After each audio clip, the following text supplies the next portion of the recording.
Le nom du groupe s'appuie sur la transposition de ton propre nom en langue bretonne, puisqu'on parle du trio Pervers et Cardac. On peut donc te présenter comme le créateur, le leader du groupe, mais au final, c'est quoi ton histoire de musicien? Tout a commencé à l'âge de 7 ans, quand mes parents étaient désespérés de me trouver une activité qui me plaisait. J'ai essayé équitation, activité manuelle, peinture, judo, foot, et rien ne me plaisait.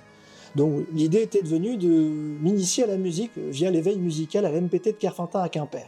Et là, tout de suite, mettre du sel dans des bouteilles, faire du bruit, d'entendre du bruit, ça m'a plu tout de suite.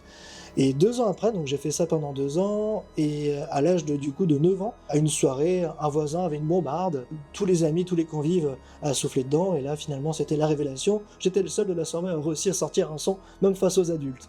Et depuis 2024, la magie a pris.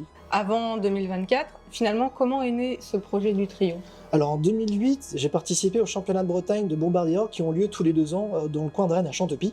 Il se trouve qu'avec Gwendal Le Barré, un ami saxophoniste, talabardeur et organiste, nous avons été champions de Bretagne. Et il se trouve que là, tout de suite, on a été invité à 2 concerts. Mais c'est vrai que le bombardier, je trouvais ça long pour 1h30, donc j'ai tout de suite invité mon collègue de l'époque, Sonore de Bignou, à nous rejoindre. Et là, on a monté un petit trio autour de plusieurs musiques de Bretagne. Nous avons fait 2 concerts comme ça.